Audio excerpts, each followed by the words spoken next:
dia a todos. Acho que já foi apresentado, então vou dispensar um pouco essa parte.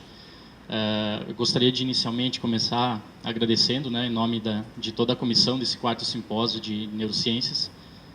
Para mim é um prazer especial estar revendo vários dos colegas da nossa área de pesquisa, claro, fazendo novos colegas também, né, assim eu espero que aconteça, e estar discutindo um pouquinho com vocês e também apresentando um pouquinho do trabalho que a gente tem desenvolvido lá no Sul, então, no Laboratório de Genética do Comportamento. Como a gente está aqui hoje num fórum voltado mais à pós-graduação, eu acho interessante sempre ressaltar um pouquinho da minha história. Né, como foi apresentado, então, hoje em dia eu coordeno, conjuntamente com o professor André Ramos, o Laboratório de Genética do Comportamento, lá na UFSC. E esse é um laboratório que eu trabalhei desde a minha iniciação científica até o fim do doutorado. E tive, assim, por uma dessas felicidades que ocorrem na nossa carreira acadêmica, depois do meu pós-doc, acabei sendo aprovado num concurso na universidade e voltei para trabalhar naquele laboratório que eu tinha ajudado a desenvolver, né, ao longo da minha trajetória. Então, fica já a primeira mensagem, assim, né, que a gente tem que sempre deixar portas abertas nos laboratórios que a gente passa, ter uma boa colaboração e uma boa, né,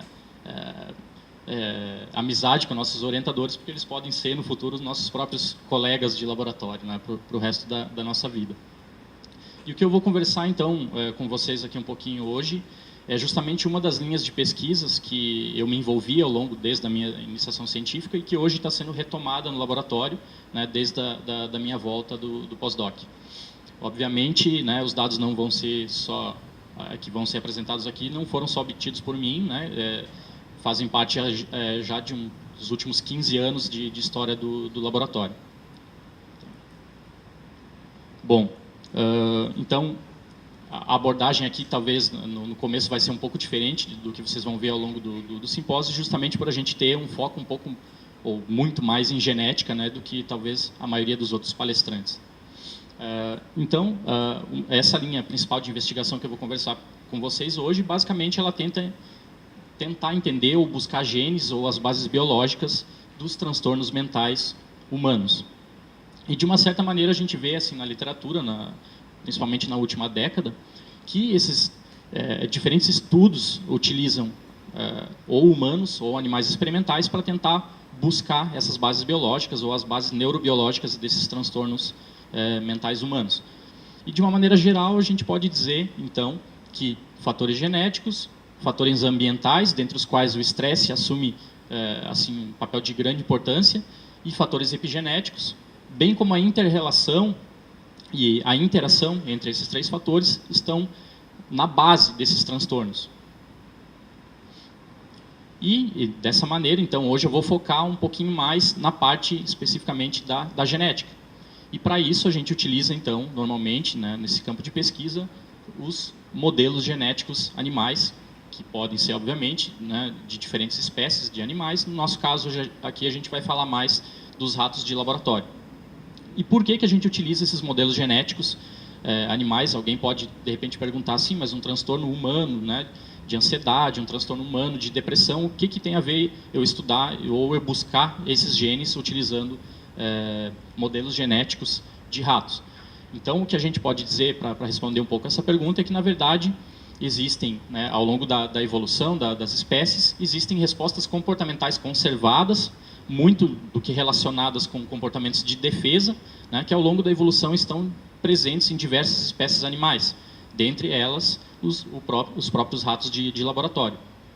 E a gente gosta sempre de ressaltar também no começo dessas palestras, relacionando mais ao tema da neurogenética, que diferentes linhagens de ratos de laboratório, normalmente elas se comportam diferentemente quando expostas ao mesmo estímulo estressante, né? Então, por exemplo, a presença de um predador natural do rato de laboratório, um gato, por exemplo, faria com que linhagens de ratos se comportassem de maneira diferente. E hoje eu vou ressaltar um pouco mais para vocês as linhagens isogênicas, ou seja, cada indivíduo dentro de uma linhagem ele é geneticamente idêntico ao outro indivíduo, ou seja, é como se fossem clones genéticos um dos outros, certo? Então, avaliando essas correlações, ou seja, estudando comparativamente diferentes linhagens isogênicas de ratos, você pode tentar descobrir as bases genéticas, né, correlações bioquímicas, enfim, ir um pouco mais a fundo na busca das vias neurobiológicas ou as bases genéticas desses comportamentos complexos, que têm, obviamente, uma relação com os transtornos humanos. Então, para exemplificar um pouco o começo dessa historinha aqui que eu estou contando para vocês, tenho aqui os resultados, né, obtidos por Ramos e colaboradores, num artigo já bastante antigo, do século passado. Então, basicamente, esses pesquisadores, naquela época, eles testaram 6 diferentes linhagens isogênicas de ratos, que estão ali representados no slide. Então, a linhagem SHR, a linhagem Wistar-Kyoto, a Brown-Orr, Wistar-Fisher, Lewis e Fisher. E esses ratos foram testados em diferentes aparatos ou diferentes testes comportamentais que medem, de alguma forma, uma medida emocional ou uma medida relacionada à ansiedade humana. Para exemplificar, eu trouxe para vocês aqui o teste do campo aberto, que é basicamente um aparato bastante simples, né? Uma arena cercada por 4 paredes, que ela tem uma região periférica, próxima às paredes, onde os ratos podem facilmente fazer tigmotaxia, né, para se localizar no ambiente, e uma região mais central, né, que é desprovida de paredes, que é considerada a região aversiva deste teste comportamental. Então, o animal que se aproxima mais dessa região central, ele é dito classicamente como menos ansioso ou com um menor nível de emocionalidade. Classicamente, drogas ansiolíticas aumentam o tempo de gasto pelo animal nesse centro e a locomoção que ele faz também no centro desse aparato. Então, enquanto eu vou falando aqui, deixo os videozinhos passando. Se tu conseguir começar o outro também. Basicamente, os videozinhos são só para ilustrar um resultado que está expresso. Obrigado, Pablo. Que está expresso aqui nos gráficos. Então, vocês podem claramente ver que a linhagem Lewis ela vai fazer uma locomoção normal nesse teste, mas que é uma locomoção muito mais na região periférica, próxima às paredes desse teste comportamental. E a linhagem SHR ela vai se aproximar muito mais do centro, ou seja, ela tem um menor nível de emocionalidade, um menor nível de medo ou de ansiedade, algo assim. E esse é um resultado que está claramente mostrado nos gráficos. Então, aqui acima, né, locomoção central e locomoção total. Percebam que tanto em machos quanto em fêmeas, né, a barrinha verde é maior que a barrinha amarela, ou seja, mostrando que os ratos SHR se aproximam mais dessa região central. E a locomoção total, não existem diferenças significativas, né, tanto em machos quanto em fêmeas. Então, nessa época, Ramos e colaboradores postularam esse modelo genético para o estudo da ansiedade ou da emocionalidade, que é composto pelas linhagens Lewis e SHR. Essas duas linhagens foram, então, validadas extensamente na literatura, em diferentes testes comportamentais relacionados à ansiedade e também a outras psicopatologias humanas. E, de uma maneira geral, o que a gente vê é que sempre a linhagem SHR ela se aproxima mais da área aversiva em relação à linhagem Lewis. E essa diferença ela foi, então, replicada, né, reproduzida em diferentes laboratórios ao longo do mundo. E, obviamente, se um comportamento ele é tão constante, tão replicável, assim, reproduzível, né, em diferentes partes do mundo, você pode tentar buscar as bases genéticas desse comportamento diferencial entre as duas linhagens. E foi isso, então, que a gente começou a fazer, utilizando uma técnica que eu vou comentar um pouco aqui hoje com vocês, que é uma técnica que, a princípio, assusta um pouco assim, quem não conhece, que é a técnica de QTL, que vem, então, do inglês loss para características quantitativas, mas é basicamente uma técnica muito utilizada na pesquisa de melhoramento, seja de vegetais ou mesmo de animais, que busca, então, regiões genômicas que covariam com um determinado traço fenotípico. Obviamente, no nosso caso, a gente tinha muito interesse em avaliar os animais no teste do campo aberto, né, para tentar entender quais eram os genes que faziam uma linhagem se aproximar do centro e a outra linhagem fugir do centro do campo aberto. Então, basicamente, assim, para resumir essa técnica, né, ela é realizada a partir de um intercruzamento entre as duas linhagens, que produz uma população F1, totalmente heterozigota, totalmente híbrida, né, onde 50% do material genético veio de uma linhagem e 50% do material genético veio da outra linhagem. Essa F1, então, ela é intercruzada, produzindo uma F2, que é dita uma população segregante, né? Uma população onde você vai ter os mais variados tipos genéticos presentes em cada um dos animais. Essa população F2, então, esses animais são testados para diferentes características que você tem interesse, E após isso, normalmente você extrai o DNA desses animais e genotipa, né, todos os animais com diferentes marcadores moleculares localizados ao longo de todos os cromossomos desses animais. De posse desses dados fenotípicos e dos dados genotípicos, você faz uso de um programa específico, um software de computador, de análise de QTL, que junta e faz a correlação expressando os dados como está mais ou menos representado aqui nessa figurinha.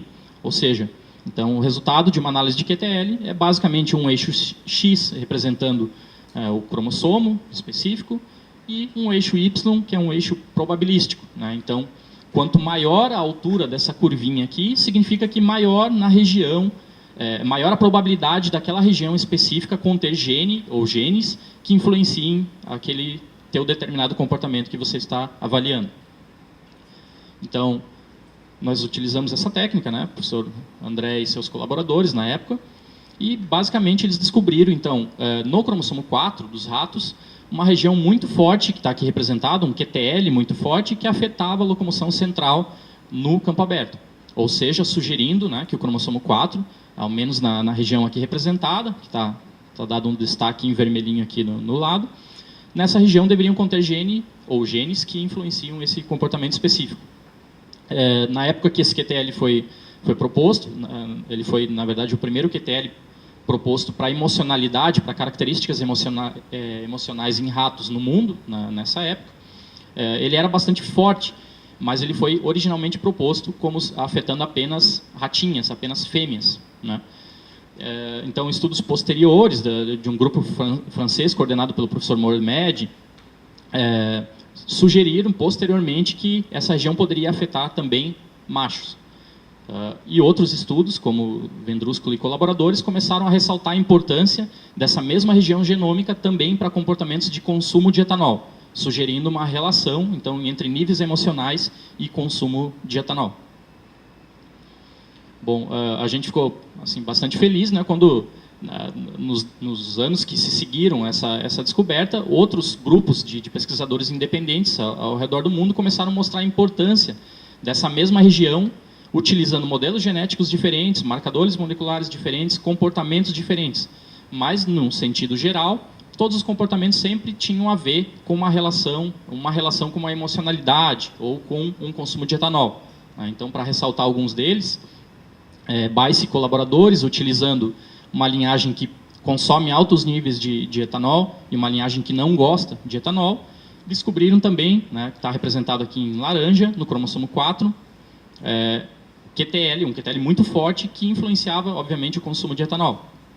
E, da mesma maneira, Terenina, Regaldi e colaboradores, utilizando também uma linhagem que consome altos níveis de etanol e uma linhagem que não gosta muito de etanol, também, no mesmo cromossomo 4, representado aqui em cinza, sugeriram que aquela região afetava, né, o consumo de etanol nesses animais. Então, esses resultados, nesse determinado momento na literatura, ressaltavam muito a importância do cromossomo 4 para características emocionais e de consumo de etanol. E, obviamente, a gente tinha que investigar isso melhor. Isso foi um pouco do que eu fiz ao longo do doutorado, né? Foi uma das linhas de pesquisas que eu trabalhei fortemente. E a gente, então, conseguiu demonstrar que aquele QTL proposto inicialmente por Ramos e colaboradores, que afetava somente fêmeas, na verdade ele afeta também machos. A gente conseguiu definir melhor a curva, se vocês lembram do slide anterior, era uma curva mais abaulada, mais redonda, né, que sugeria uma grande região genômica. Então a gente conseguiu definir isso melhor e está mostrando que parece que são 3 picos diferentes, são 3 QTLs diferentes que apareciam mais ou menos ligados, ou seja, sugerindo talvez 3 genes diferentes, né? E a gente conseguiu também postular vários outros QTLs importantes que têm a ver com características emocionais, seja no teste do campo aberto, ou seja em outros testes relacionados à ansiedade, ou seja, ressaltando muita importância do cromossomo 4 e mais especificamente da região onde o nosso QTL havia sido mapeado. E em fêmeas a gente conseguiu demonstrar, ou pelo menos sugerir, né, fortemente, que a expressão desse QTL está condicionada, ou está relacionada a fatores ligados ao ciclo estral. Eu não tenho muito tempo aqui para entrar nessa história específica do ciclo estral, mas fêmeas em ratos têm 4 fases diferentes, né? Então, quando elas estavam em diestro e em proestro, esse QTL aparecia exatamente na mesma localização do que havia sido previamente mapeado em machos. E quando elas estavam em estro ou metaestro, esse QTL tinha então uma expressão, apesar de ser no cromossomo 4, mas uma região completamente diferente do que nas outras duas fases. Então, de uma maneira geral, né, aqui eu mostro um mapa somando todos os nossos achados nesse determinado tempo, né, talvez seja mais fácil olhar essa figurinha aqui de baixo, que resume um pouco melhor essa historinha toda. E eu tive, então, a oportunidade, no final do doutorado, de, também por uma dessas coincidências na vida, acabar fazendo o pós-doutorado lá na Federal do Rio Grande do Norte, em Natal, e lá o laboratório era especificamente de memória.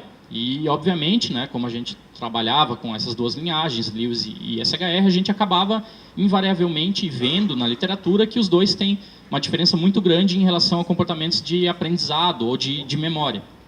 E aí, por eu justamente já estar num laboratório de memória, a gente foi tentar investigar, fazer uma análise de QTL, né, buscando essas bases genéticas relacionadas, então, a comportamentos de aprendizado ou de memória. E o que a gente encontrou, então... Opa, vou voltar aqui. Né, eu também não tenho muito tempo para falar especificamente dessa historinha, mas, assim, felizmente, a gente acabou, então, como ilustrado por dois diferentes testes comportamentais relacionados à memória aqui, uma esquiva discriminativa em labirinto em cruz elevado modificado, que basicamente o animal tem que aprender a evitar um estímulo sonoro e luminoso muito forte cada vez que ele entra naquele braço fechado, e também representado pelo teste do medo condicionado, que o animal toma um leve choque nas patas e no outro dia ele tem, né, um congelamento em resposta ao contexto.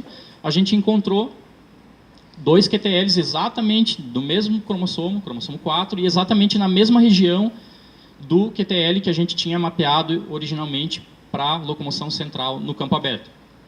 Então, isso nos levantaram algumas hipóteses, né? Agora, com a minha volta no laboratório, a gente está investigando melhor esses pontos, mas basicamente o que a gente acha, obviamente, que talvez sejam os mesmos genes que afetem, então, a ida do animal no centro do campo aberto e os diferentes tipos de memória, seja relacionado ao contexto ou a memória um pouco mais aversiva, ou ainda aquilo que a gente considerava tradicionalmente como um teste comportamental, onde o animal está numa situação naive, uma situação não condicionada, talvez não seja tão naive assim. Talvez ele, para desempenhar essa tarefa, ele tenha que evocar memórias lá da infância dele, né? Enfim, ao longo do desenvolvimento da vida dele. Isso a gente vai investigar melhor ainda no laboratório a partir de agora.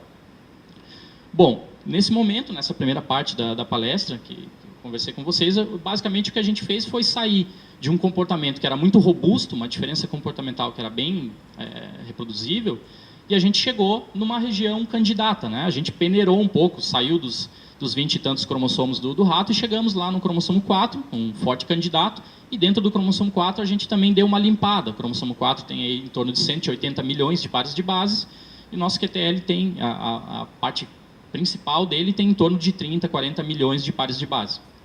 Então a gente chegou numa região candidata, bastante importante para explicar esses comportamentos diferenciais. Entretanto, essa região candidata tem ainda centenas de genes ali dentro, né? E obviamente, então, os próximos passos, né, que nessa parte mais final da palestra que eu vou mostrar, é mais nesse sentido de tentar acertar o alvo mesmo, né? Descobrir quais são os genes que influenciam esse comportamento. Então, acho que não é novidade para a maioria de vocês, né? O genoma do rato está completamente mapeado, está disponível no PubMed, né, na internet, e a gente pode acessar lá e, obviamente, marcar a região que você tem interesse e procurar quais os genes que estão mapeados já dentro daquela região. Obviamente, a gente, né, fez isso, e eu vou contar hoje aqui para vocês um exemplo de um gene que a gente perseguiu assim, durante vários anos e que tem uma certa história de sucesso, né? A gente tem também projetos com outros genes em andamento ou já concluídos, mas que talvez não sejam tão ilustrativos quanto esse aqui que eu vou comentar hoje. Então, esse gene é o gene SNCA, é o gene que codifica para a proteína alfa-sinucleína, que é uma proteína de cerca de 140 aminoácidos. É uma proteína, então, que está amplamente expressa ao longo de todo o sistema nervoso central do ratinho de laboratório, dos animais. Basicamente, ela está localizada pré-sinapticamente e acredita-se ou sugere-se, né, que ela tem o papel de diminuir a atividade da enzima tirosina hidroxilase e também inibir a recaptação de dopamina através da ligação dessa proteína no transportador de dopamina. Simulações virtuais, né, análises de QTL feita com dados virtuais, sugerem que essa proteína alfa-sinucleína está altamente relacionada com comportamentos de ansiedade, principalmente os exibidos no teste do campo aberto. Então, na época, ela se tornou assim, um grande candidato, né, um gene candidato excelente para a gente avaliar o seu papel no nosso QTL. Então, a gente inicialmente testou animais das linhagens Lewis e SHR, né, no campo aberto, como não tem segredo, já comentei para vocês anteriormente, os resultados estão expressos aqui do lado. Então, como sempre, os animais da linhagem Lewis se aproximam mais do centro em comparação aos animais da linhagem SHR e não tem diferenças de locomoção geral entre esses dois animais nesse teste específico. Após, então, o teste comportamental, esses animais foram sacrificados e nós retiramos algumas áreas cerebrais para investigar. Vou mostrar aqui para vocês hoje dados sempre do hipocampo e do hipotálamo. Então, essas duas linhagens tinham, ou têm, né, diferenças de expressão do RNA mensageiro com os animais Lewis, que são aqueles que têm maior nível de ansiedade, ou seja, evitam o centro do campo aberto. Né, eles apresentam especificamente no hipocampo um maior nível de RNA mensageiro em comparação aos animais da linhagem SHR. O passo sequencial, né, é bastante lógico. Se você tem uma diferença de RNA mensageiro, você vai olhar a proteína. E os animais da linhagem Lewis, que tinham, então, maior nível de expressão de RNA mensageiro, também apresentaram maior nível de expressão dessa proteína alfa-sinucleína, também especificamente no hipocampo. E aí, então, bom, se a literatura está correta, conforme o papel da alfa-sinucleína, a gente vai tentar investigar, né, se isso também é válido para os nossos animais. Ou seja, o maior nível de alfa-sinucleína significaria, entre aspas, um freio dopaminérgico, né, uma diminuição da atividade dopaminérgica. E foi bem isso que a gente observou, então, nos dados aqui do HPLC, especificamente no hipocampo, a gente tem um menor nível de recaptação da dopamina nos animais da linhagem Lewis. Então, a gente pensou, bom, se existe essa diferença de RNA mensageiro, de expressão de RNA mensageiro e de expressão da proteína entre essas duas linhagens, isso provavelmente pode ser devido a diferentes formas variantes do gene da alfa-sinucleína nesses dois animais, né, nessas duas linhagens. E a gente sequenciou, então, o gene da alfa-sinucleína nos animais Lewis e nos animais SHR, e a gente encontrou um SNP, né, uma mudança de base única no gene da alfa-sinucleína na posição mais 562, onde nessa posição os animais da linhagem Lewis têm uma citosina e os animais da linhagem SHR têm uma timina, né, uma alteração de base única, um SNP. E a gente se perguntou, então, bom, esse SNP pode ser o responsável pelas essas diferenças de expressão do RNA mensageiro, pelo menos? E para responder isso, a gente foi, então, para um ensaio in vitro, um ensaio da luciferase, onde basicamente você faz um construto, né, que tem a sequência gênica de uma linhagem e um construto que tem a sequência gênica da outra linhagem e faz uma comparação lá inserindo o gene reporter. Então, o que a gente viu é que o construto que continha a base C, que era proveniente dos animais Lewis, apresentava maior funcionalidade. Mas isso ainda era um resultado in vitro. Então, a gente pensou numa estratégia de tentar mostrar a relação desse SNP, dessa única mudança de base no gene da alfa-sinucleína, com o comportamento através de uma estratégia in vivo. E a gente realizou, então, na época foi um quebra-cabeça assim, bastante grande, a gente imaginou que produzindo mais ratos F2 a partir de um intercruzamento entre as duas linhagens, amplificando a região desse gene específico nesses animais e fazendo um ensaio com uma enzima de restrição, a gente conseguiria genotipar especificamente aquele SNP nesses animais F2. E, obviamente, esses animais foram, né, testados comportamentalmente no campo aberto para fazer a relação entre o comportamento e o SNP. E, felizmente, o que a gente encontrou foi, então, que os animais que continham, né, duas bases C andavam mais no centro do campo aberto em comparação aos animais que tinham duas bases T. Como nem tudo é perfeito, né, a gente acabou encontrando também uma diferença em relação à locomoção periférica, a locomoção que esses animais fazem na periferia do teste, né, próximo às paredes. Então, sugerindo que esse SNP, essa única alteração de base no gene da alfa-sinucleína, pode sim ser muito responsável pelo fato dos animais irem ou não no centro do campo aberto, mas que não é uma coisa tão específica assim. Parece que talvez seja mais em relação à quantidade total que os animais andam nesse teste comportamental. A gente foi para algumas abordagens farmacológicas, estamos continuando isso no laboratório também, né? Mas na época a gente testou então o metilfenidato, que basicamente quando o metilfenidato ele é dado de uma forma crônica, a tendência é que ocorra, através de alguns mecanismos de feedback negativo, uma diminuição do disparo, né, ou da liberação de dopamina. E a nossa hipótese era então, bom, se, entre aspas, o freio dopaminérgico realmente está relacionado ou está ligado com esse comportamento de ir ou não ir no centro do campo aberto, os animais tratados com o metilfenidato vão deixar de ir ou vão ir menos, né, no centro do campo aberto. E foi isso que a gente encontrou na época, né? Então, o efeito geral de tratamento, tanto na linhagem Lewis quanto na SHR, tanto em machos quanto em fêmeas, mas, novamente, o resultado que a gente mostrava era que isso parecia evitar a locomoção de uma maneira geral nesse teste, e não especificamente, né, no centro do campo aberto. E aí, obviamente, quando a gente foi essa caça ao gene, né, que continua ainda sendo feita no nosso laboratório, a gente partiu para estratégias mais clássicas dentro da genética, né, que seriam, por exemplo, produzir linhagens congênicas.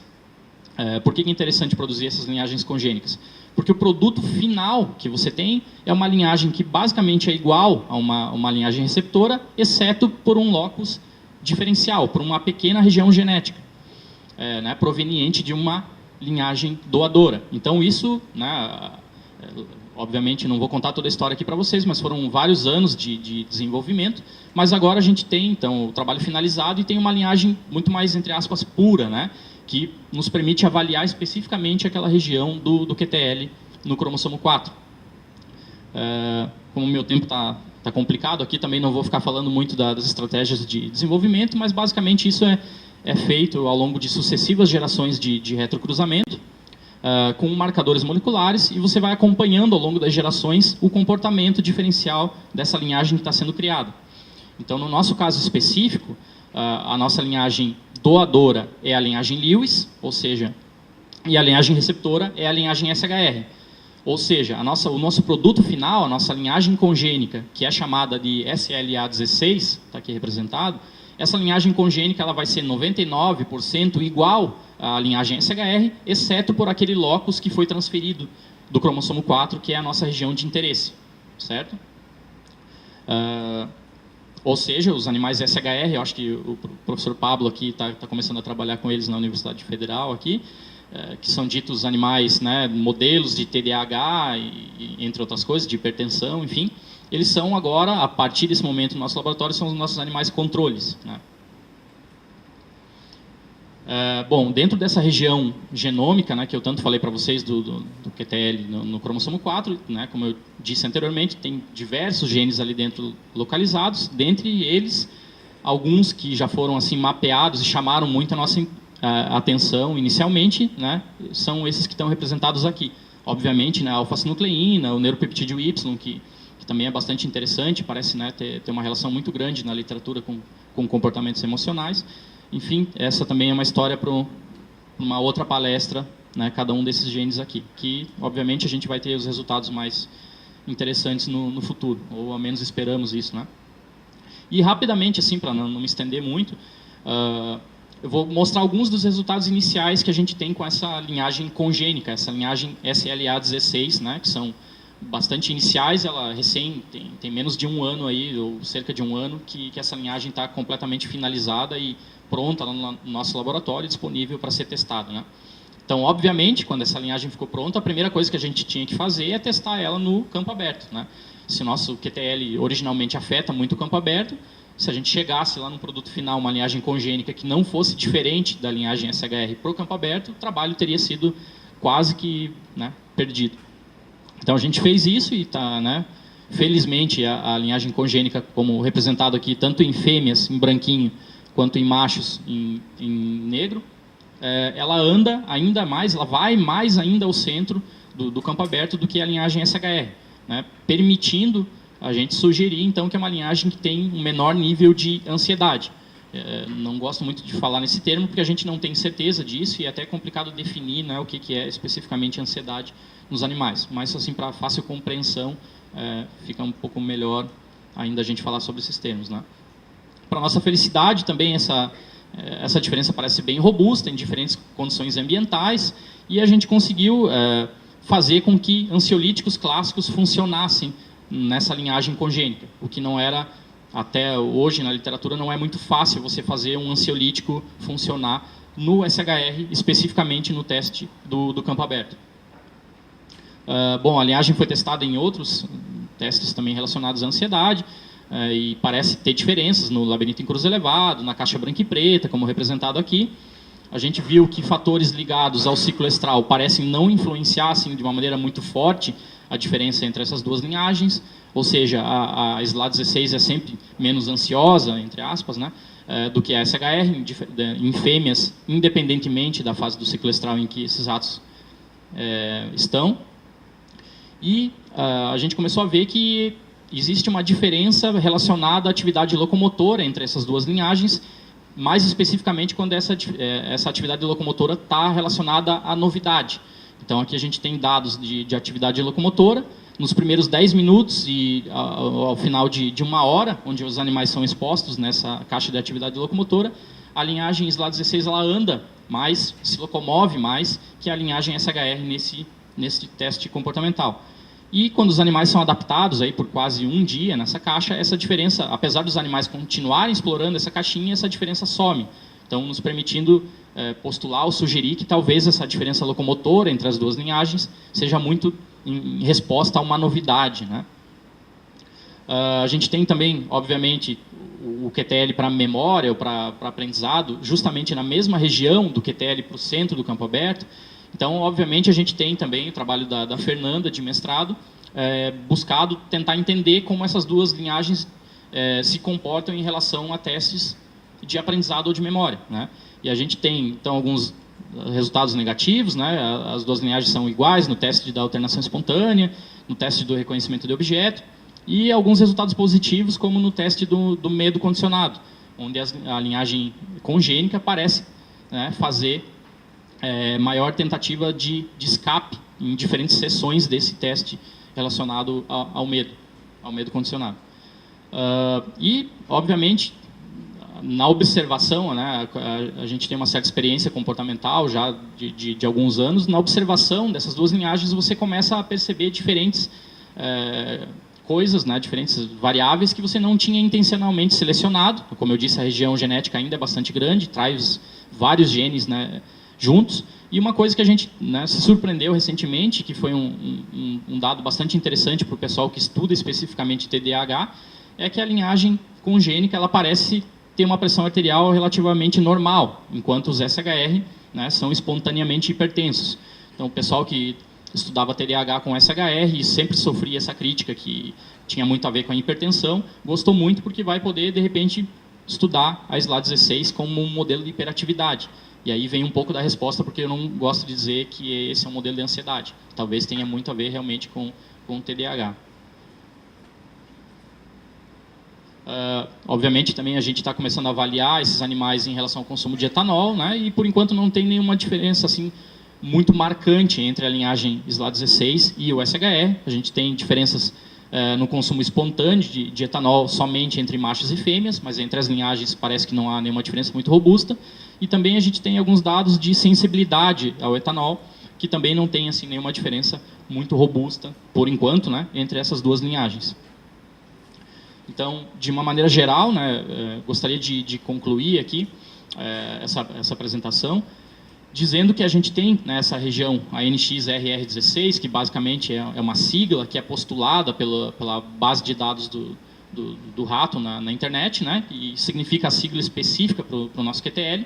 Então, certamente ali dentro desse QTL a gente vai ter alguns genes muito interessantes para características relacionadas à ansiedade e provavelmente à memória e aprendizado.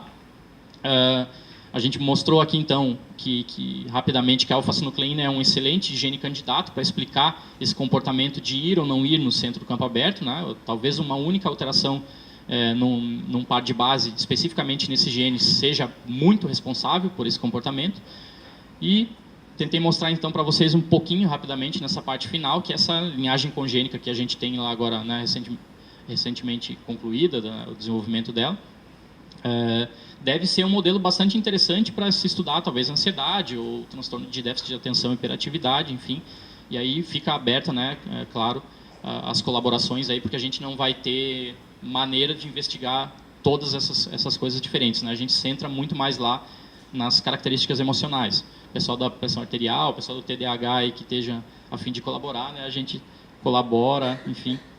Mas lá no nosso laboratório é um pouco mais complicado desenvolver tudo isso. E, obviamente, então, alguns, né, fui falando ao longo da palestra, já adiantando um pouquinho o que a gente está fazendo, o que a gente pensa fazer, mas, basicamente, né, a gente vai ter ainda uma caracterização ampla dessa linhagem para diferentes alvos, vamos dizer assim.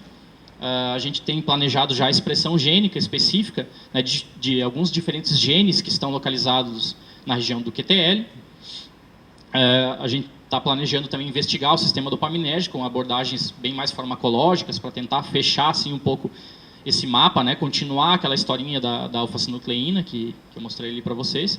E a gente pensa no futuro desenvolver linhagens subcongênicas, ou seja, dentro daquele pedaço do cromossomo 4 que foi transferido de uma linhagem para outra, a gente, como já está observando, né, tem características relacionadas à pressão arterial, tem características relacionadas à memória, aprendizado, locomoção. Então, no futuro, a gente quer separar isso geneticamente, criar sublinhagens, né, uma linhagem que seja normotensa, mas que só difira na aproximação ou na esquiva do centro do campo aberto, outra linhagem que seja hipertensa, mas não difira, né? Enfim, fazer todas as combinações possíveis. Isso vai ser um trabalho mais a longo prazo, né, que a gente vai desenvolver no laboratório, porque, né, como vocês bem sabem, esses processos de seleção genética demandam um número bastante grande de animais. E aí eu gostaria, então, de agradecer o pessoal que faz o trabalho duro mesmo, né? Então, meus alunos de pós-graduação, os primeiros alunos de pós-graduação que eu tenho, Fernando, a Elisa, a Fernanda, a Lucia, a pós-doc do laboratório, a Renata. Gostaria de agradecer também a Elaine e a Gabriela, que foram essenciais nesse árduo trabalho de produzir essas linhagens durante os últimos 5, 6 anos. A professora Silvana Chiavegato, da USP, que tem uma participação fundamental nessa historinha da perseguição dos genes candidatos, principalmente da alfa-sinucleína, que eu mostrei aqui hoje. O professor Leandro Vendrúsculo, que está em pós-doc nos Estados Unidos, na atualidade, que é quase um consultor, assim, além de um amigo para essa parte mais farmacológica, né, e tem envolvimento aqui nos experimentos do metilfenidato.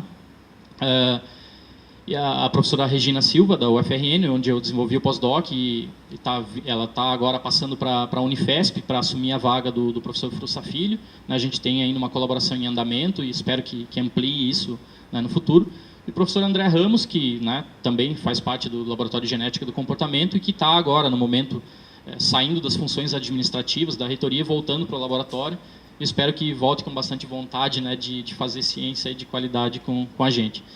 E, obviamente, agradecer às agências de fomento, né, a disponibilidade de vocês por ouvir um pouco da nossa historinha aí no laboratório e, novamente, o convite aí da comissão de organização desse 4º simpósio em neurociências. Certo? Muito obrigado.